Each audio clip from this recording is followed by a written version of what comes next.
Down.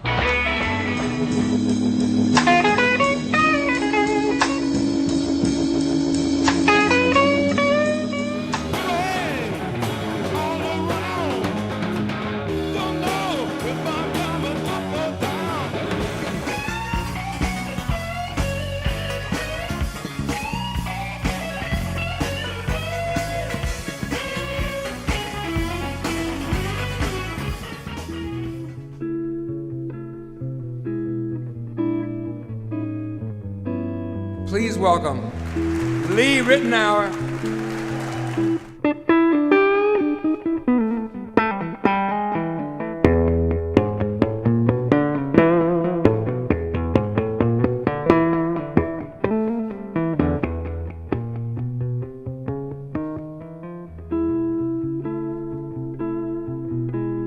The 70s and that whole period had a tremendous impact on me because me being a guitar player, I think I came up with an incredible time playing the guitar because a few years before that, when I was a kid in the late 60s, the guitar was just everywhere in the United States, and there was great guitar players. The Jimi Hendrix was coming on the guitar, Wes Montgomery was there on jazz guitar along with Kenny Burrell and Joe Pass and Jim Hall and all these, Barney Kessel and all these great players.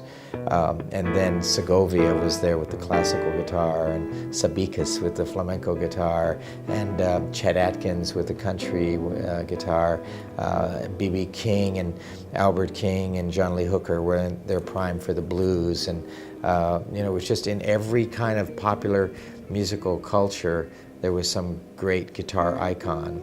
And then as the 70s rolled in, and people like Miles Davis and Weather Report and Chick Corea with Return to Forever and John McLaughlin with Mahi Vishnu started combining elements. Larry Coryell was doing it. He doesn't get enough credit. Sometimes he did it very early on as well.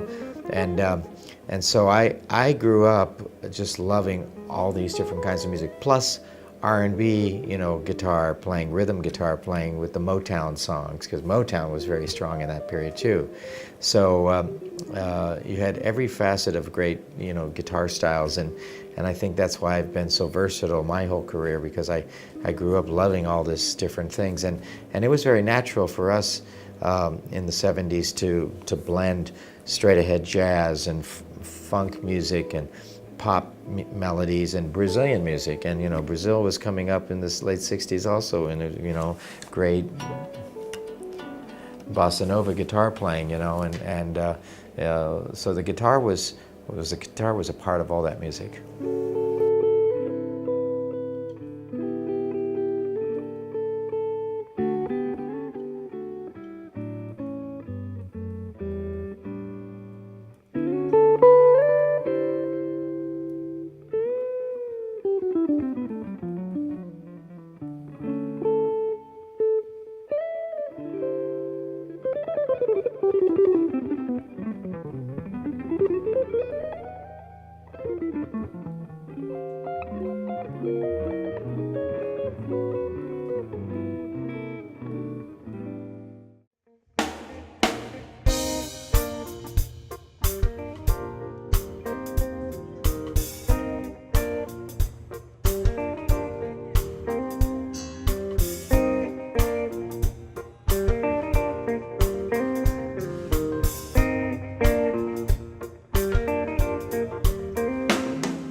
A pioneer, a storyteller, great storyteller, and great composer.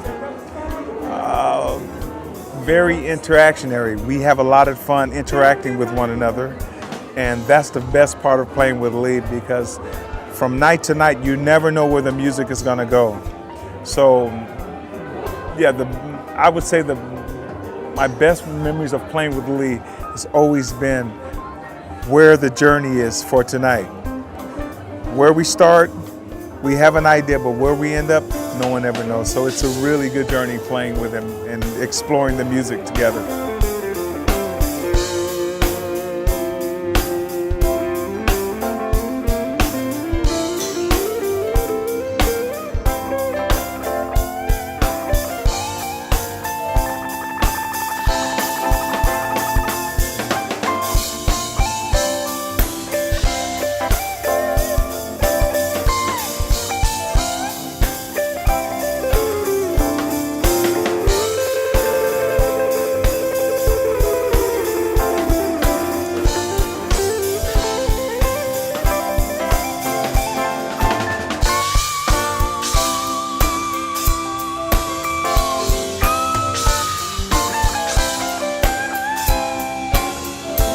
You know, Lee is a legend already. He's a great composer because he thinks about the melody, and it's always funky. I was listening to him when I was kids, and now I'm playing with him, so I don't know what to say except that I'm lucky. Oh, well, he's a consummate leader because he knows where everything should go musically. He knows how he wants the music to be structured. He knows where he wants everyone to go musically. He is the general, if you will, of his own army.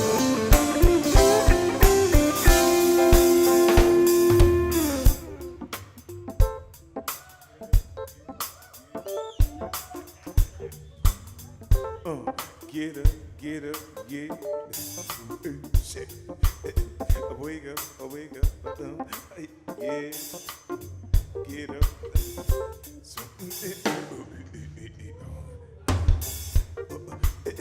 Get up, stand up, yeah. Get up, stand up, yeah. Get up, stand up, why don't you? Yeah.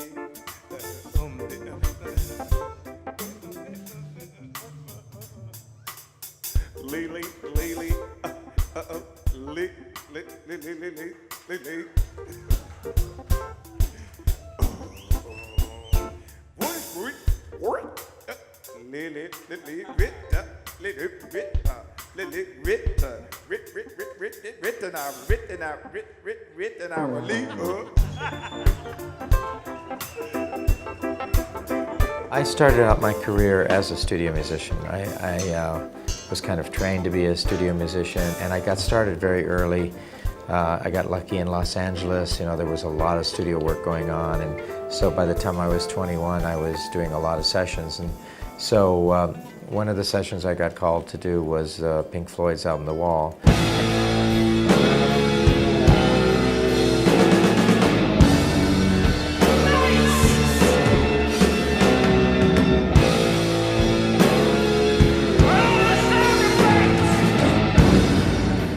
There was a few of us who played on the record, you know. I think I was the only guitar player, but there were some background singers and a couple other percussionists maybe, and a couple other people. And they didn't put our names on the original vinyl because they wanted to make sure that everybody thought it was just Pink Floyd playing. And I understood that. That was fine. Later, when the CDs came out, then they redid all the credits and they put the names later. But it was a great experience playing with Gilmour and the guys. You know, they would take so much time to get every part just right, you know. Now, I'm going to run it down for you. Some of you might not have heard Salt Peanuts. So if you haven't heard it, you don't know how it goes. I am here to teach you how Salt Peanuts go, being the composer of Salt Peanut. You understand that? All right. All right, I'm going to run it down for you now. 1, 2, 1, two, boom, so peanut, boom, so peanut, boom, so peanut. Think y'all can do that?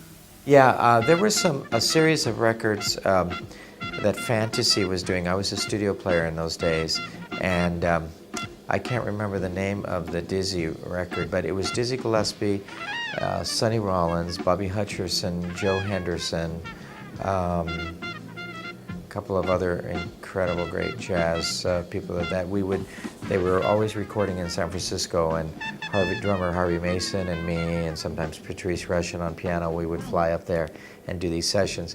Unfortunately, none of those albums are really great historical records, because they were trying in those days to take those straight ahead bebop legendary jazz artists and do more of a contemporary flavor with them, and I don't think it worked so well back in those earlier days. Later it started to work, but in the early 70s maybe it was a bit too early, you know. So, but I'm very proud that I got a chance to play with all those people.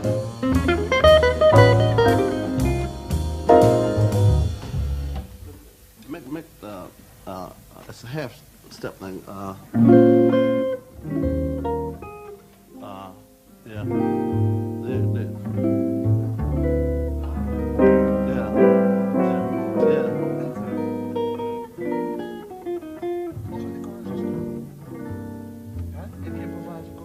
Yeah. Yeah. Oh yeah. Huh? Yeah, I've seen the chorus. Oh, you ready to go? Woo. All right. Okay. Kick off. But yeah. 1, 2, 3.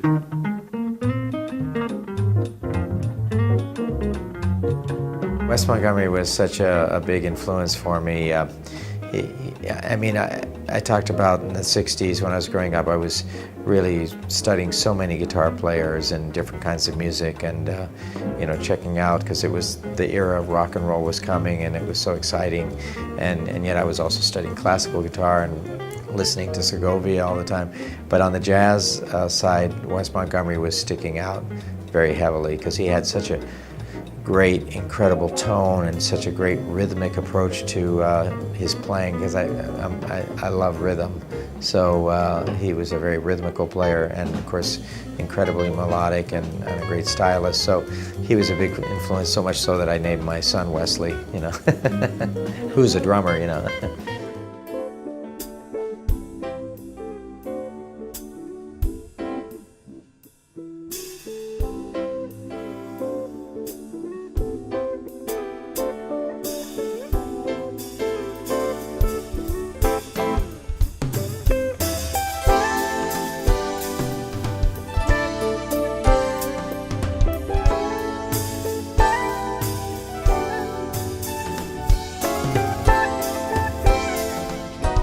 Well, Six String Theory was a very important record for me, because it came out in 2010, and I started playing the guitar when I was 8 years old, and that was 1960, and then skip to 2010, that's 50 years of playing the guitar. So I wanted to do an album to celebrate the guitar that's been so, a big, huge part of my life.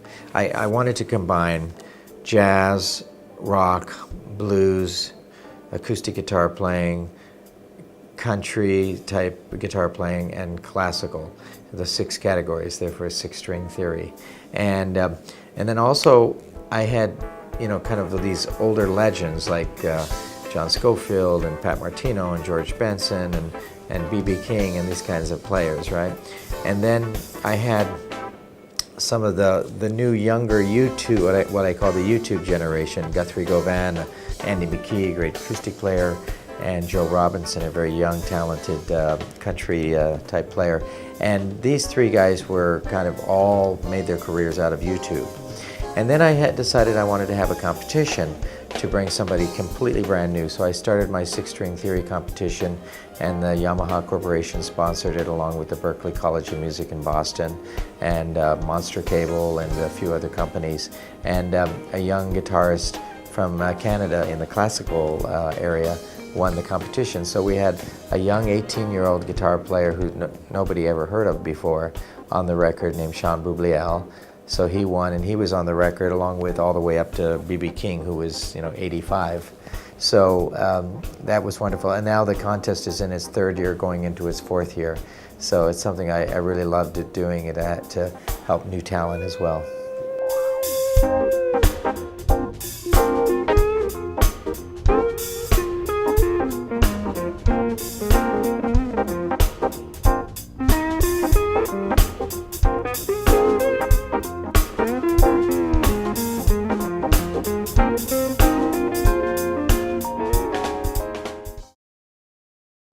Now it's all right when you're digging by.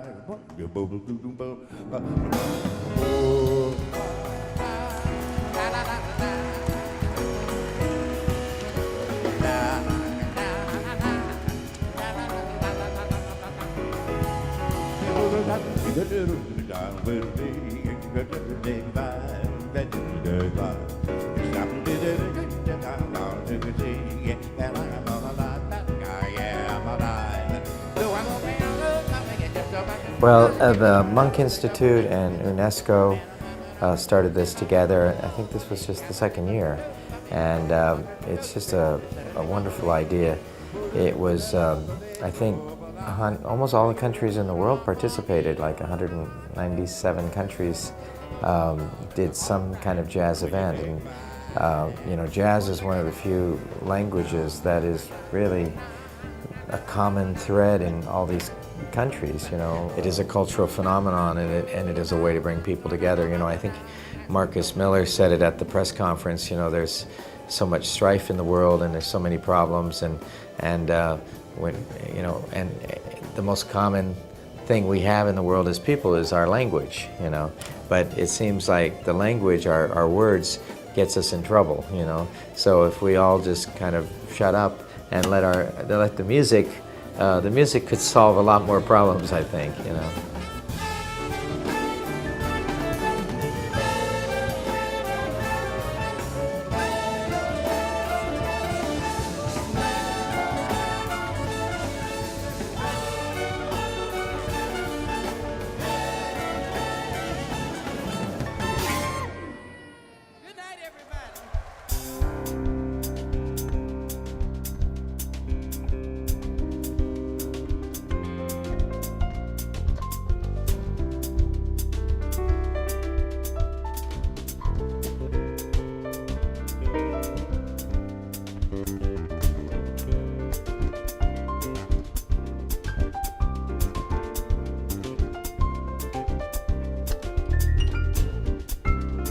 I always recommend to young musicians on any instrument to try to compose your own songs, because that is a road to your own personal style. So it's a great way to bring your personality out more, And writing is not easy either, at least for me. It's again a muscle, So I usually find that I go in periods of writing where I get so deep into it, where I'm writing every day for a month or 2 months or 3 months, Just to write a song occasionally, it happens once in a while, but the deep kind of writing that I like to do is where I kind of get in there and get to work for a month or two. It's like writing a book or something, or writing a script or writing a play or writing anything. At first it's so hard and you throw away a lot of stuff, and then the more you do it, the more the muscle gets worked, and finally the good stuff starts to come out.